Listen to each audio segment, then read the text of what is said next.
Yes, bwana mtazamaji wa Wide Media, katika kukuhakikishia unakipata kile kilicho bora.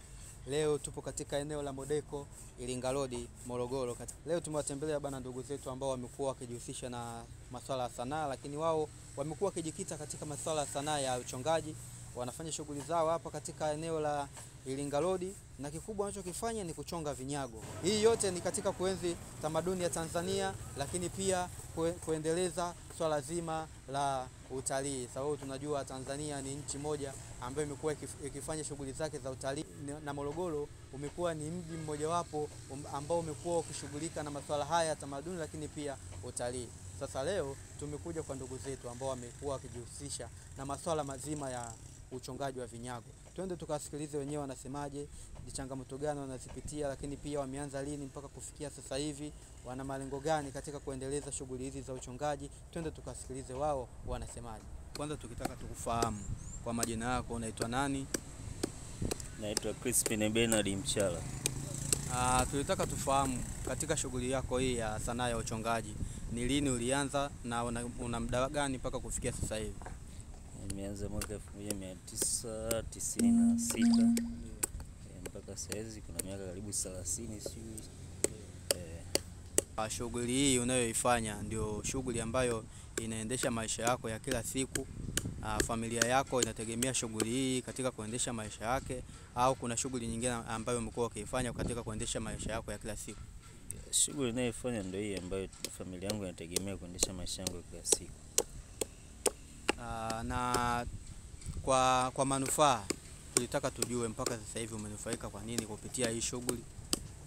Kwa manufaa nimenufaika kwa sababu inanipa kipato, najiwezesha mwenyewe kujihudumia, kuweza kuhudumia familia yangu na mambo mengine, kupeleka watoto shule, nategemea kwa kazi. Kwa hiyo nashukuru Mwenyezi Mungu kwamba inanipa kipato cha kuweza kujimudu kimaisha. Tukitaka tufahamu kitu kimoja kuhusiana na shughuli yako, tangu umeanza kuifanya, vipi ushawahi kupata fursa ya serikali kuweza kukuita katika maonyesho mbalimbali yanayohusiana na masuala ya utalii, au kwenye maonyesho mbalimbali ya kitamaduni ambayo yamekuwa yakifanyika kama vile sikukuu za 88 na 77? Hiyo sijawahi kupata. Sijawahi kupata mwaliko wote kwamba kuhusu masuala sanaa. Sijawahi kupata kuhusu masuala ya maonyesho yoyote yale. Na vinyago unavyovitengeneza au hivyo vitu ambavyo umekuwa ukivitengeneza kwa muda mrefu, ni wateja gani hasa ambao umekuwa ukiwapata? Ni wazungu, watu wa Kiafrika wa kawaida, Waarabu, au ni watu gani hasa ambao umekuwa ukiwafanyia biashara hii? Biashara yangu ina sehemu kama mbili. Kuna soko la ndani na soko la nje pia. Kwa hiyo mara nyingi high season ni kipindi cha wazungu na wauzi. Soko linakuwa la wazungu, lakini kuna kipindi hiki ambacho roy season, kwa hiyo tunawauzia wa Afrika, soko la ndani tu. Naitwa Esrom Joseph. Tukitaka tufahamu shughuli ambayo umekuwa ukifanya, una muda gani mpaka sasa hivi na ulianza lini? Shughuli nimeanza muda mrefu, kama kwenye 64 nipo darasa la 4. Upo darasa la 4? Nasoma misheni. Ndio ya Kisarawe mkoa. Ndio ulipoanza shughuli hii? Shughuli kwenye 64.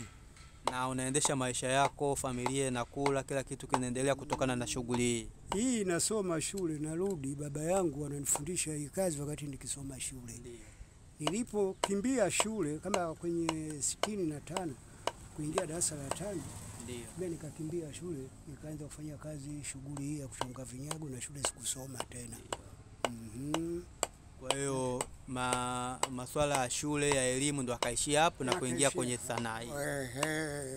Hayo masuala yakafia hapo ya shule, nikaanza ujuzi wa kuchonga hivi vinyago mpaka nazeeka unavyoniona hivi. Hivi mzee wangu, kama kile kichwa cha Masai na hisi, kile kinaweza kikagharimu kama shilingi ngapi kwa kuuza? Kile kwa kuuza ndugu yangu kama 20, 25 nauza. 20 mpaka 25. Unaweza kukibu. Hivi vitu ambavyo mmekuwa mkivitengeneza, ni vitu ambavyo vimebeba ujumbe fulani, au ni vitu ambavyo mnavitengeneza tu ili viwepo na muonekano fulani, au kuna maana ambayo mnaimaanisha? Kama ukitengeneza kichwa namna ile kwamba kuna maana fulani ambayo mnailenga, au mtu namna hii ameshika vile vitu ambavyo wameshika mikuki, kuna kitu ambacho mnakimaanisha au ni nyinyi mnatengeneza tu ili vipo na muonekano? Kwa muonekano tunabuni hapo, kwa sababu huyo ni Masai. Kama ni Masai lazima awe na sime, kisu. Huo unaonyesha ule utamaduni wake. Utamaduni wake. Hata mzungu anapenda jinsi alivyokuwa mavazi yake aliyovaa na utamaduni wake. Na ndio mara nyingi tunachonga hivyo vitu vya Kimasai kwa ajili ya utamaduni wa yule bwana na ujasiri wake. Ndio maana tuchonge hata vitu vingine, labda kama picha yangu, sura yangu. Siwezi kuweka, hawezi kununua mtu. Lakini Masai anaweza kununua hata mzungu. Nikichonga hata tembo atakuja, hata Mswahili atanunua. Hata mzungu atapenda kuangalia mnyama, labda twiga, labda kuona labda kama hivyo, labda nyati, kuona labda bakuli. Kaja mzungu anaweza kupenda labda Bethlehem hizo au hizo Lesapa au karibu hizo. Okay. Na hii ambayo umetengeneza hapo kama table fulani hivi, familia au koo, hebu tuchukue ili mtazamaji wetu aweze kuiona kama koo fulani hivi. Hii ni Lesapa. Ndio. Kama ni Lesapa, wanapenda wazungu vitu vya dini vya Kikristo. Hapo naona kuna Yesu na wanafunzi wake. Ndio wapo hapo kwenye picha hiyo, naiona iliyochongwa hivyo. Wapo watu wangapi hao unavyojua hapo? Si 12 hao. Sasa yupo na wewe bwana mkubwa kama hivi, Yesu hapo yupo kaka. Na hapo nataka kuwapa watu labda divai na nini na mikate vishawekwa hapo kutayarisha kwa ajili ya wanafunzi wake. Huu ni utamaduni mzuri sana, sanaa ni mzuri sana. Hongera sana mzee. Asante, karibu. Hongera. Umekuwa ukifanya shughuli hizi, na shughuli hizi tunafahamu kwamba ni katika kuendeleza utamaduni wa Tanzania, lakini pia Afrika kwa ujumla, lakini pia ni moja ya talii, sababu Tanzania sisi ni nchi ambayo tumekuwa tukifanya vizuri katika shughuli za kitalii. Unalipi la kuiambia serikali ili waweze kutilia jicho kuweza kuona katika shughuli hizi ambazo nyinyi mmekuwa mkizifanya, sababu ni moja kati ya tamaduni za Kiafrika, lakini pia mnaotangaza utalii wa Tanzania? Sawa ndugu yangu, unavyoongea kwa serikali, kwa kweli sisi hawajatutilia nguvu sana. Serikali wanatilia nguvu sana labda wana muziki nini, akisio wasanii wa shughuli ya vinyago. Kwa mimi pamoja na wazee wangu sijaona hawajatia hiyo nguvu zaidi. Ila tunafanya kwa shida zetu, labda kwa njia zetu ndio tunafanya, labda kuweka labda tutapata hela, labda watoto wale na mwenyewe ule. Lakini serikali hawajatutia kwenye nguvu kuwekea labda kuna fungu fulani labda wasanii wa hivi vinyago nao wafanye, sijaona bado. Bado sijaona. Na unawaomba nini serikali? Tunaomba na sisi watuangalie kidogo, atupange katika mipango ile. Kama kuna binadamu nao wengine wanataka labda fungu kama vile wanavyopata wenzetu wana muziki au wenzetu wa ngumi au mipira, na sisi watupangie fungu kama vile kutuweka pamoja, pengine kama ni watu 30, 40, hata 100 na kampa pamoja nafanya hii shughuli. Basi sisi tukushukuru mzee wetu kwa kutupa ushirikiano, lakini pia tukutakie kazi njema, na hilo lilisema kuhusiana na serikali. Hivi ni vyombo vya habari, nadhani wataona na wataweza kutupia jicho katika shughuli hizi na nyinyi kuweza kuonekana. Yes, kama unavyoona mtazamaji wa Wide Media, hizi ni sanaa za uchongaji ambazo watu hao wamekuwa wakizifanya kwa kipindi kirefu sana, na shughuli hizi bana zimekuwa zikiwaingizia kipato, lakini pia kuenzi utamaduni wa Tanzania na Afrika kwa ujumla, lakini pia umekuwa ni utalii. Kama tunavyofahamu, Afrika sisi asili yetu ni utalii. Watu hao wamekuwa wakijikita katika uchongaji wa vitu hivi, kama wewe tunavyomuona mnyama faru.